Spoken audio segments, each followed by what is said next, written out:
Hello and welcome. तो आज हम लोग इस वीडियो में देखने वाले हैं क्लास 10th का सोशल साइंस का मिनरल रिसोर्सेस एंड इंडस्ट्रियलाइजेशन का इंडस्ट्रियलाइजेशन वाला पार्ट। तो इसके पहले जितने भी वीडियोस आए थे उन सारे वीडियोस में हमने मिनरल्स के बारे में डिस्कशन जो है किया हुआ था कि कहाँ-कहाँ पर कौन-कौन से मिनरल्स मिलते हैं और मैग्नीज का इंपॉर्टेंस क्या है, टंगस्टन का इंपॉर्टेंस क्या है, यूरेनियम, थोरियम और उसकी इंपॉर्टेंस वगैरह हम सबने देख लिया था। तो वो चैप्टर का एक पार्ट था। चैप्टर का जो सेकेंड पार्ट है वो है इंडस्ट्रियलाइजेशन। इंडस्ट्रियलाइजेशन का मतलब क्या होता है, अगर मैं आपको सिंपल से बोलूं तो जो चीज पहले, जैसे मान लो कपड़े बनाने का काम है, तो पहले मान लो एक दिन में क्या होता था, मशीनें वगैरह नहीं थी, तो पहले लोग अपने हाथों से बनाते थे। तो मान लो एक 10 लोगों की फैमिली है, ठीक है, 10 मेंबर्स की क्या है, एक फैमिली है और वो कपड़ा बनाने का काम करती है और वो दिन में मात्र 20 कपड़े जो है क्या करती है, बनाती है। ठीक है। लेकिन इंडस्ट्रियलाइजेशन जब हुआ तो ये 10 फैमिली मेंबर्स मिलकर 20 कपड़े बनाते थे। एक अकेला मशीन जो था वो एक समय में 2000 कपड़े बना सकता है। तो इस रैपिड चेंज को हम लोग बोलते हैं इंडस्ट्रियलाइजेशन। तो प्रोडक्शन के फील्ड में, चाहे किसी भी चीज का प्रोडक्शन हो, चाहे स्टील का प्रोडक्शन हो, क्लॉथ का प्रोडक्शन हो, या किसी भी चीज का प्रोडक्शन हो, उसका कम टाइम में ज्यादा प्रोडक्शन मशीनों के थ्रू होना क्या कहलाता है, इंडस्ट्रियलाइजेशन जो है कहलाता है। या आप इन शॉर्ट ये भी बोल सकते हो कि किसी भी चीज का जो प्रोडक्शन है, अगर वो चीजें, उन चीजों का प्रोडक्शन अगर मशीनों के थ्रू हो रहा है तो उसको बोलते हैं, जो कम टाइम में ज्यादा रिजल्ट दे रहा है उसको बोलते हैं industrialisation. Till about 200 year back, आज से 200 साल पहले, most people used to employed in agriculture and maximum production used to come from agriculture। आज से 200 साल पहले अगर हम लोग जाए, हमारे इंडिया की ही बात करें, तो आज से 200 साल पहले जो हमारे इंडिया के जितने भी लोग थे उनको एम्प्लॉयमेंट कहाँ से मिलती थी, मैक्सिमम एम्प्लॉयमेंट उनको मिलती थी एग्रीकल्चर में। वो खेती किसानी करने में क्या होते थे, लगे हुए रहते थे। In the developed nation, today most people work in industries and the related services, very few a part of agriculture activities। लेकिन आज के डेट में ऐसा नहीं है। आज के डेट में बहुत सारे जो लोग हैं वो इंडस्ट्रीज में, सर्विस सेक्टर में जो है काम करते हैं। अब इंडस्ट्रीज और सर्विस सेक्टर में काम क्यों करते हैं, इसके पीछे बहुत सारे रीजन हैं। जैसे एग्रीकल्चर में जो प्रॉफिट होता है बहुत कम होता है। एग्रीकल्चर में मतलब अनसर्टेनिटी हमेशा बने रहती है। अनसर्टेनिटी का मतलब ये होता है कि बारिश होगी कि नहीं, तूफान आदि के कारण हमारी फसल तो खराब नहीं हो जाएगी। तो एग्रीकल्चर में बहुत सारे रिस्क होते हैं, तो इसीलिए लोग अब एग्रीकल्चर से स्विच कर रहे हैं, कहाँ पर, इंडस्ट्रीज और सर्विस सेक्टर में। In India, while 60% of people are engaged in agriculture to contribute to GDP in just 18%। हमारे इंडिया में अगर हम लोग बात करें 100 लोग, ठीक है, तो हर 100 लोग में से 60 लोग जो है वो किसमें लगे हुए हैं, एग्रीकल्चर में लगे हुए हैं। 60 लोग किसमें लगे हैं, एग्रीकल्चर में। और सरकार के इनकम में इनका योगदान कितना है, 100 रुपए में से 18 रुपए का योगदान देते हैं। ठीक है, ये चीज मैं आपको 100 का एग्जांपल लेके समझा रहा हूँ। वैसे हमारे इंडिया का पॉपुलेशन 100 नहीं है, 140 करोड़ के आसपास है। ठीक है, मैं आपको बता रहा हूँ कि अगर 100 लोग काम कर रहे हैं तो उस 100 लोग में से 60 लोग किसमें हैं, एग्रीकल्चर में जुड़े हुए हैं। और सरकार को जितना पैसा मिलता है एग्रीकल्चर फील्ड से मात्र 18 रुपए मिलता है। वहीं पर जो 26% लोग हैं, ठीक है, मतलब 26 लोग जो हैं या वो किसमें लगे हुए हैं, इंडस्ट्रीज में जो है लगे हुए हैं। ठीक है, इंडस्ट्रीज में लगे हुए हैं। और बाकी जितने जो बच गए, बाकी जितने बचे वो कहाँ से, मतलब जैसे 60% एग्रीकल्चर में लगे, बचे कितने, 40% लोग। 40% लोग कहाँ हैं, इंडस्ट्रीज में है और सर्विस सेक्टर में है। ठीक है, इंडस्ट्रीज और सर्विस सेक्टर में। ठीक। अब ये जो 40 लोग हैं ना, ये 40 लोग जो इंडस्ट्रीज और सर्विस सेक्टर में लगे हैं, तो इंडस्ट्रीज का सरकार के इनकम में कितना योगदान है, 26 रुपए का। और सर्विस सेक्टर का कितना योगदान है, 56 रुपए का। तो सबसे ज्यादा कंट्रीब्यूशन जो है कौन देता है, सर्विस सेक्टर सरकार को देता है। मतलब अगर सरकार के पास 100 रुपए आ रही है तो 100 रुपए में से 56 रुपए कहां से आएंगी, सर्विस सेक्टर से। 26 रुपए कहां से आएगी, इंडस्ट्रीज से आएगी। और मात्र 18 रुपए कहां से आएगी, एग्रीकल्चर से जो है आती है। ठीक है। अब देखो, लेकिन यहां पर उल्टा सिनारियो है। सरकार को मात्र 18 रुपए होता है इनकम, लेकिन इसमें सबसे ज्यादा पूरे इंडिया के 60% लोग लगे हुए हैं। मतलब 60 लोग मिलकर 18 रुपए कमाते हैं और बाकी 40 लोग मिलकर ये दोनों मतलब 78 रुपीज कमाकर सरकार को जो है देते हैं। ठीक है, तो आप सोच सकते हो। Industrial revolution began in England in 18th century and the gradually the nature of industrial production began to change all across the world. आपको पता होगा, हिस्ट्री में आपने पढ़ा होगा कि जो इंडस्ट्रियलाइजेशन है वो सबसे पहले कहां पर हुआ था, ब्रिटेन में स्टार्ट हुआ था, इंग्लैंड में स्टार्ट हुआ था। फिर धीरे धीरे क्या होते गया, ये पूरी दुनिया में, क्योंकि पूरी दुनिया ही एक तरीके से ब्रिटेन की कॉलोनीज थी, तो पूरी दुनिया में धीरे धीरे इसका क्या होने लगा, डेवलपमेंट जो है होने लगा। This is called industrialisation. Post industrialisation production process has been constantly changing. अब जब स्टार्टिंग में 18th सेंचुरी 19th सेंचुरी में जो इंडस्ट्रियलाइजेशन जो हो रही थी वो क्या थी, कांस्टेंट थी। कांस्टेंट का मतलब एक ही जगह पर फैक्ट्री स्टैब्लिश थी और वहीं पर 60 साल 70 साल 100 सालों तक प्रोडक्शन होते रहता था। लेकिन आज के डेट में ऐसा नहीं है। इंडस्ट्रीज ऐसा नहीं कि 100 साल तक एक ही जगह पर रखकर प्रोडक्शन करें। ये आज के डेट में चेंज हो गया है। क्यों? इसके पीछे बहुत सारे रीजन है। रॉ मटेरियल उसका रीजन है, ट्रांसपोर्टेशन का कॉस्ट उसका रीजन है, क्वालिटी ऑफ रॉ मटेरियल उसका रीजन है, गवर्नमेंट की पॉलिसीज कैसी ये रीजन है, और वहां पर मार्केट कैसा है। तो यहाँ पर बहुत सारे फैक्टर्स हैं जो कि किसी भी इंडस्ट्रीज को एक जगह से दूसरी जगह स्विच करने में क्या करते हैं, बहुत ज्यादा हेल्प करते हैं। जैसे वर्ल्ड लेवल पर अगर हम लोग बात करें तो चाइना में सबसे ज्यादा जो है दुनिया भर के जितनी भी कंपनीज है ना, चाहे आईफोन की कंपनीज हो, चाहे माइक्रोसॉफ्ट की कंपनीज हो, चाहे कोई भी फोन हो, हर सामान ऑलमोस्ट चाइना से बनकर आता है। चाइना में बहुत सारे फैक्ट्रीज लगे हुए हैं। ऐसा क्यों? क्योंकि चाइना की जो सरकार है वो फैक्ट्री पर टैक्स जो है कम लगाती है। ठीक है। अब देखो, किसी कंट्री पर एक प्लांट अगर ओपन होता है तो उसका फायदा सिर्फ सरकार को नहीं होता है, उसका फायदा आम लोगों को भी होता है। जैसे फॉर एग्जांपल मैं आपको एक एग्जांपल देता हूँ भिलाई का, बीएसपी का। ठीक है, आपको पता होगा कि भिलाई का जो स्टील प्लांट है वो रसिया के हेल्प से जो है स्टैब्लिश हुआ था। तो जब बीएसपी स्टैब्लिश हुआ तो इसका फायदा सरकार को तो हुआ, लेकिन इसका मतलब ये नहीं कि सिर्फ सरकार को हुआ, भिलाई के लोगों को भी फायदा हुआ। आप देख लो भिलाई के रोड्स देख लो, भिलाई में जो फैसिलिटीज देख लो, आप लोग सिविक सेंटर गए होंगे, कोचिंग सेंटर्स। मतलब एक जगह कहीं पर भी कोई प्लांट अगर स्टैब्लिश होता है ना, तो एम्प्लॉयमेंट तो मिलता ही है, पैसे तो मिलते ही हैं, साथ ही साथ और भी डेवलपमेंट्स जो है होते हैं। उसी तरीके से चाइना में जो है ज्यादा कंपनीज क्यों आती हैं, क्योंकि कंपनीज जो होती है उनको प्रॉफिट चाहिए होता है, कम टैक्स देना पड़े, चाइना में कम टैक्स देना पड़ता है, तो सरकार को भी फायदा होता है चाइना के। क्यों? क्योंकि दुनिया के सबसे ज्यादा पॉपुलेटेड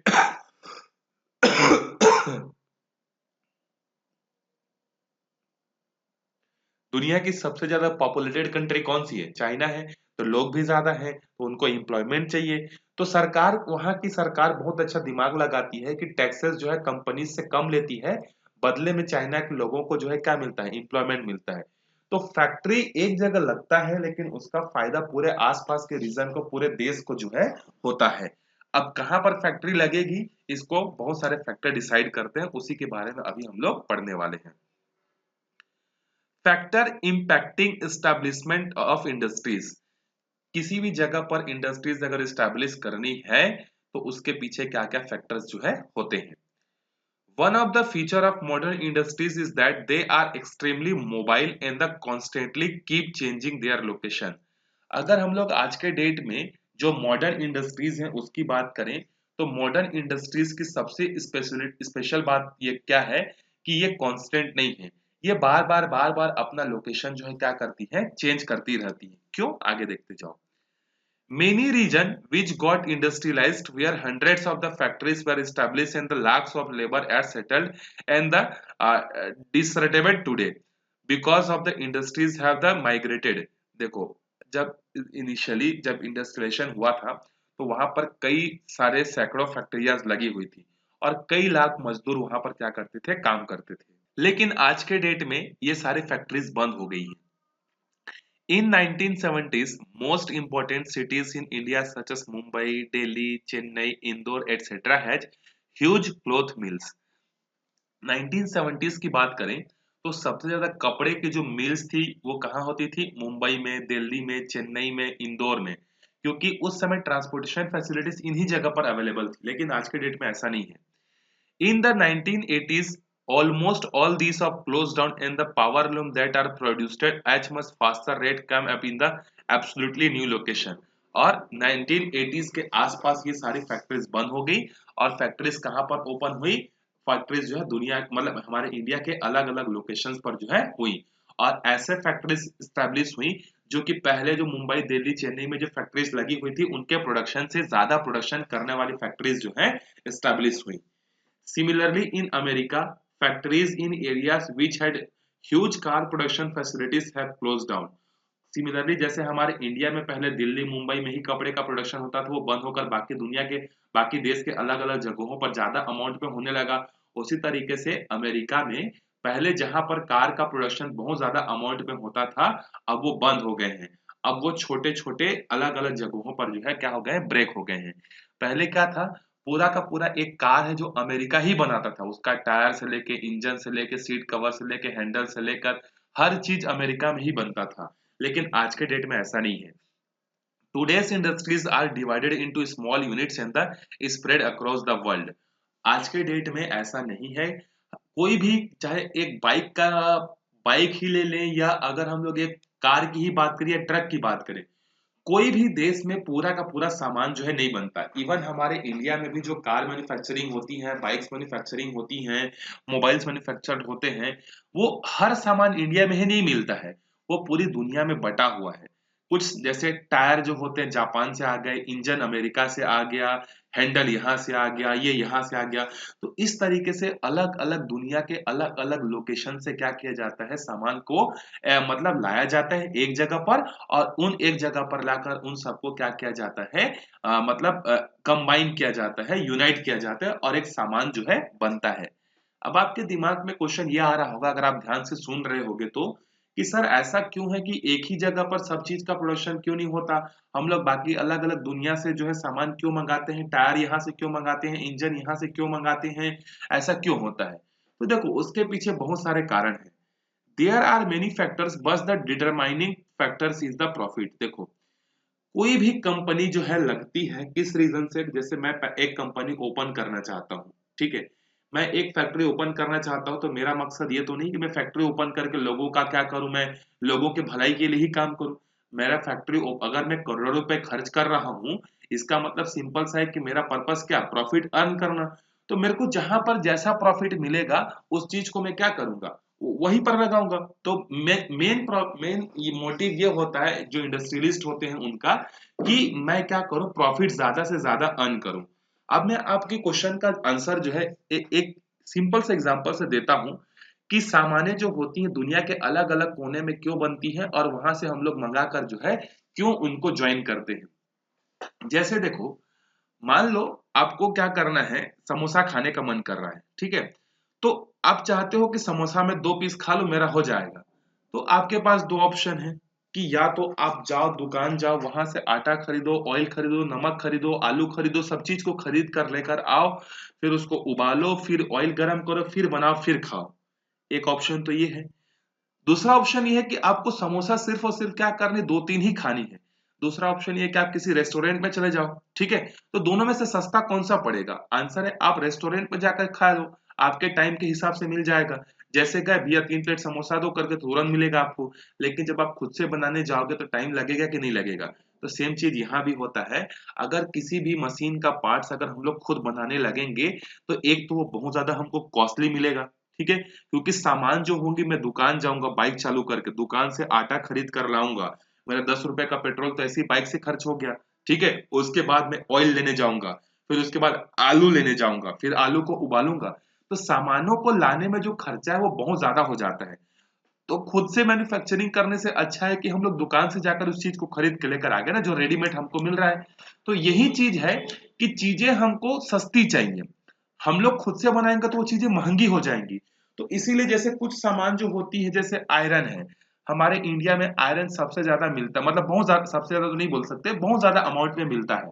तो हम लोग आयरन से रिलेटेड सामान बनाते हैं और जापान जापान में नहीं मिलता है तो जापान क्या करता है हमसे खरीद लेता है. अब जापान खुद बोलेगा कि मैं इंडिया से रॉ मटेरियल लेकर जाऊंगा फिर उसको मैं खुद बनाऊंगा तो वो तो मूर्खता वाली बात होगी ना. तो उससे अच्छा जो चीज जहां पर मिल रही है आप वहीं से डायरेक्टली मंगा लो. तो यही चीज होती है कि दुनिया में अब फैक्ट्रीज जो है क्या हो गई है, डिवाइड हो गई है। जैसे हमारे इंडिया में भी किसी भी चीज का मैन्युफैक्चरिंग होता है तो हम लोग आधा सामान फ्रांस से मंगाते हैं, जर्मनी से मंगाते हैं, ऑस्ट्रेलिया से मंगाते हैं। जैसे कोयला हम लोग ऑस्ट्रेलिया से मंगाते हैं, डायमंड यूरेनियम हम लोग कजाकिस्तान से मंगाते हैं। तो बहुत सारी चीजें हैं, सिर्फ और सिर्फ ये होता है कि हमारा खर्चा कम हो, प्रॉफिट ज्यादा हो। अब इसके लिए सामान खुद से बनाना पड़ेगा तो हम लोग खुद से बना लेंगे, और अगर हमको क्या करना है लाना पड़ेगा तो हम लोग ले आएंगे। अब जैसे समोसे वाला ही एग्जांपल लेते हैं, आपको 2-3 समोसे खाने था तो वो आपके लिए क्या था, अच्छा ऑप्शन क्या था कि आप दुकान जाओ वहां से खरीद लो। अब मान लो आपके घर में फंक्शन हो रहा है और 500 लोग मेहमान आने वाले हैं, अब 500 लोगों को समोसा खिलाना है, तो अगर आप 500 समोसा दुकान से खरीद कर लाओगे तो वो तो महंगा पड़ेगा। तो जब ज्यादा क्वांटिटी में चाहिए तो आप क्या करो, आलू प्याज टमाटर लेकर आओ, खुद से बना लो। तो जहां पर जो चीज आपको प्रॉफिटेबल लगे, इंडस्ट्रीज के फील्ड में लोग उसी चीज को फॉलो करते हैं। एक ही मोटिव है, प्रॉफिट प्रॉफिट प्रॉफिट, अब उसके लिए कुछ भी करना पड़े। ठीक है, अब आपको समझ में आ गया होगा।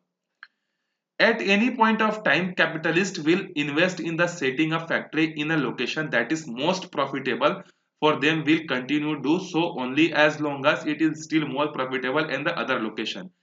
जो पहले जो जो कंपनीज थी वो क्या करती थी, किसी भी जगह पर अपनी कंपनी को इसलिए स्टैब्लिश करती थी ताकि वहां से ज्यादा वो प्रॉफिट ले सकें। जब तक उनको दूसरा प्रॉफिटेबल एरिया नहीं मिल जाता था वो उसी जगह पर मिलकर क्या करते थे, काम करते थे। Which location will yield high profit depends on the number of factors. अब कौन से लोकेशन पर फैक्ट्री ओपन करोगे तो ज्यादा प्रॉफिट होगा, तो उस पर बहुत सारी चीजें डिपेंड करती हैं। जैसे आपके पास प्रोडक्शन करने की टेक्निक्स क्या है, जैसे किसी के पास पुरानी वाली ओल्ड वाली टेक्नोलॉजी है जो कि 1 घंटे में 10 सामान बना कर देती है, और किसी एक जगह पर टेक्निक ऐसी है जो कि 10 मिनट में 20 सामान बना कर देती है। तो टेक्निक जो है वो भी आपके इंडस्ट्रीज को इफेक्ट करती है कि अच्छी क्वालिटी की टेक्निक यूज कर रहे हो कि खराब क्वालिटी की। ठीक है, तो सबसे इंपॉर्टेंट चीज है कि आपके पास टेक्निक कैसी है, अच्छी टेक्निक होगी तो आप उसी जगह पर इंडस्ट्रीज ओपन करोगे। रॉ मटेरियल, कच्चा माल, जैसे मान लो एक एग्जांपल लेते हैं कि देखो भिलाई में बीएसपी स्टैब्लिश हुआ है, तो इसके पीछे का रीजन क्या है कि जब ये बीएसपी स्टैब्लिश हुआ था 1959 में, तो उस समय हमारे छत्तीसगढ़ में ट्रांसपोर्टेशन की फैसिलिटी उतनी ज्यादा अवेलेबल नहीं थी। ठीक है, हाँ एक था मुंबई कोलकाता जो हाईवे है, जो आप लोग ये रायपुर वाला जो है ना नेशनल हाईवे 53, दुर्ग आता है इसमें, भिलाई आता है, रायपुर आता है, ये जो नेशनल हाईवे जो जो कहाँ से जुड़ता है, मुंबई से कोलकाता, ये नेशनल हाईवे भिलाई से गुजरती थी। तो बीएसपी को भिलाई में स्टैब्लिश करने का उस समय रीजन यही था कि ट्रांसपोर्टेशन फैसिलिटी अवेलेबल है करके। आपको पता होगा कि बीएसपी को रॉ मटेरियल भिलाई में नहीं मिलता है, कहाँ से मिलता है, दल्ली राजहरा से मिलता है। दल्ली राजहरा के अलावा दूसरी जगह दंतेवाड़ा से आता है। तो कच्चा माल दूसरे जगह से आता है, लेकिन बीएसपी जो बना वो भिलाई में बना हुआ है। क्यों? क्योंकि उस समय बाकी दंतेवाड़ा दल्ली राजहरा में ट्रांसपोर्टेशन की फैसिलिटीज अच्छी नहीं थी। तो इसीलिए क्या किया गवर्नमेंट ने, रॉ मटेरियल दूसरी जगह है और फैक्ट्री दूसरी जगह डाल दी ताकि ट्रांसपोर्टेशन का खर्चा क्या हो सके, बेच सके। अब देखो अगर आपने सामान बना लिया, उसको बेचने के लिए आपको दूसरे जगह भेजना भी तो पड़ेगा। अब भेजने के लिए आपको रास्ते चाहिए, अच्छे क्वालिटी के रोड चाहिए। तो उस समय दल्ली राजहरा में नहीं थे, तो भिलाई में था उस समय, क्योंकि भिलाई कनेक्टेड था मुंबई कोलकाता हाईवे से, इसीलिए यहाँ बनाया गया।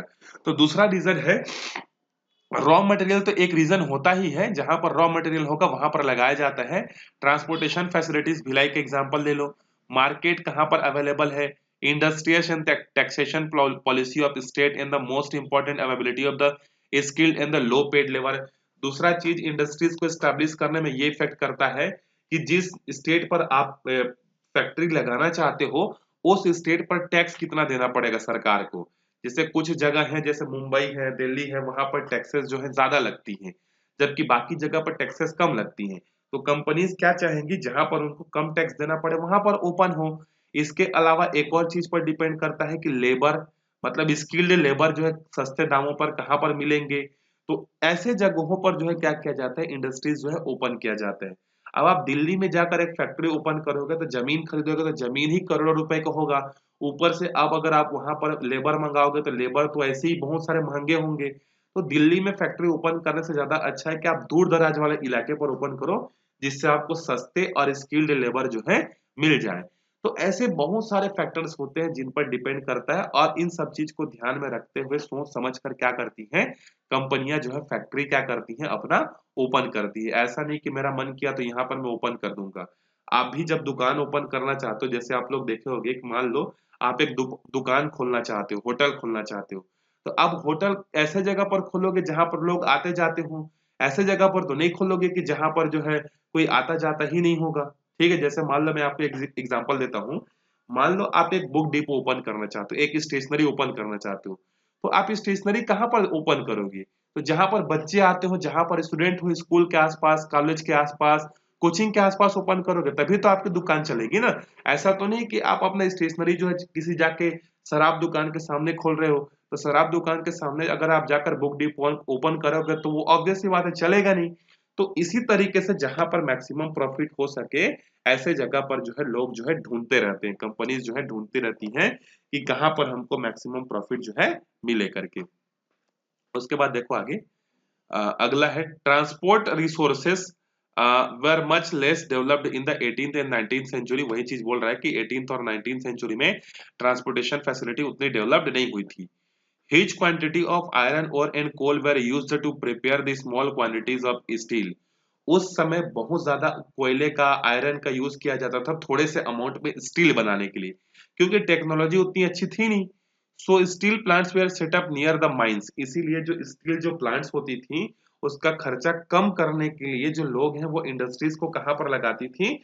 जहां पर माइंस है, जहां पर खदान है, उसी के आसपास लगाती थी। क्यों? क्योंकि बहुत ज्यादा खर्चा हो जाता था ना कोयला खरीदने में, आयरन खरीदने में, और उससे कम स्टील बनता था। तो मान लो अगर आपका जो रॉ मटेरियल है वो 100 किलोमीटर दूर है, आपकी फैक्ट्री 100 किलोमीटर दूर है, तो 100 किलोमीटर का ट्रांसपोर्टेशन खर्चा क्या होगा? स्टील के प्रोडक्टिविटी को बढ़ा देगा कि नहीं, उसके कॉस्ट को बढ़ा देगा कि नहीं। तो इसीलिए खर्चा को कम करने के लिए लोग क्या करते थे उस समय, जिस जगह पर रॉ मटेरियल मिलता था वहीं पर प्लांट ओपन कर देते थे। Raw material not be transported so far a place, but this time high quality ore in the mines got developed had to be produced for far over the place। लेकिन आज के date में क्या है कि मतलब अच्छे क्वालिटी के जो है रॉ मटेरियल मिलने बंद हो गए हैं। अच्छे क्वालिटी के रॉ मटेरियल अब उस जगह पर नहीं मिल रहे हैं, तो सिचुएशन के हिसाब से अब क्या करना पड़ेगा? प्लांट्स का लोकेशन चेंज करना पड़ेगा। In this situation the steel industries begin to shift in the more suitable location. अब इसी कारण से जो स्टील कंपनीज हैं वो क्या हो रही हैं? अपना लोकेशन जो है चेंज कर रही हैं। When transportation facilities began to develop, the industries began to shift to place where skilled and the cheap labor available। अब देखो सिचुएशन के हिसाब से बार बार चेंज होती थी। पहले जो है किस जगह पर इंडस्ट्रीज लगती थी? जहां पर ट्रांसपोर्टेशन फैसिलिटीज अवेलेबल हो। फिर बाद में किन जगह पर लगना चालू हो गई? जहां पर माइंस हो, जहां पर रॉ मटेरियल जल्दी मिल जाए, वहां पर हो गई। उसके बाद तीसरा कंडीशन क्या हो? जहां पर सस्ते लेबर मिल जाए, आसानी से मिल जाए, ऐसे जगह पर इंडस्ट्रीज जो है स्टैब्लिश होते गए। तो देखो time to times according to situation क्या होते जा रही? चेंज होते जा रही। क्या? प्लांट्स की location. Industrialists found that the worker in the older location had become organized and they had fought for the higher wages and the better facilities। अब जैसे जैसे मजदूर यूनियन बनते जाते हैं, हमारी मांगे पूरी करो, हमारी मांगे पूरी करो, तो जब इंडस्ट्रियलिस्ट को ऐसा लगा कि अब एक ही जगह पर प्लांट स्टैब्लिश करने के कारण वहां के मजदूर जो है ऑर्गेनाइज्ड हो गए हैं और ज्यादा पैसे और बेटर फैसिलिटी की डिमांड कर रहे हैं करके, under the pressure from the workers in the those area many new laws in the favour of such workers had been erected too. और साथ ही साथ जो गवर्नमेंट होती हैं वो लेबर के फेवर में क्या करती हैं, मतलब लॉस बना देती हैं कि वो इतने घंटे ही काम करेंगे, उनको इतना पैसा देना पड़ेगा, इतना पैसा दिए बिना आप उसको निकाल नहीं सकते, वो 6 घंटे ही काम करेंगे। तो इस तरीके से जब लॉस बनती है तो इससे इंडस्ट्रीज लोगों को क्या होता है? लॉस होता है। और वो इंडस्ट्रीज क्या करती है? किसी दूसरे जगह, किसी गरीब जगह पर या गरीब कंट्रीज पर क्या करती है? चालू कर देती है, जिससे उनको सस्ते दामों पर मजदूर मिल जाए और टैक्सेस जो है कम मिल जाए। ठीक है, जैसे कि अमेरिका में देखो, अमेरिका में अगर आपको एक प्लांट ओपन करना है तो वहां पर वेजेस फिक्स है। अगर आप वहां पर एक चपरासी भी रखोगे तो उसको इतना पैसा देना ही पड़ेगा करके। ठीक है, मतलब वहां पर मिनिमम 20 से 25 हजार एक चपरासी को देना पड़ेगा। तो एक इंडियन अगर वहां पर जाकर अपना अगर ओपन करना चाहेगा तो चपरासी का पेमेंट देते देते उसका थक जाएगा, जबकि 25 हजार में तो हमारे इंडिया में 5 वर्कर्स आ जाएंगे, है कि नहीं?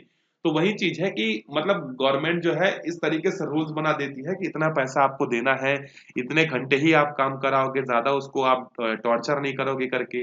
तो इंडस्ट्रियल्स इस सब से बचने की कोशिश करते हैं और ऐसे जगह पर जाने की कोशिश करते हैं जहां पर चीजें सस्ती हो, लेबर भी सस्ते मिल जाए, रॉ मटेरियल भी सस्ता मिल जाए, और वहां पर जो कंपनीज हैं मतलब कंपनीज पर सरकार का प्रेशर क्या हो, कम हो करके। This become possible because of rapid expansion for the transportation for that was cheap.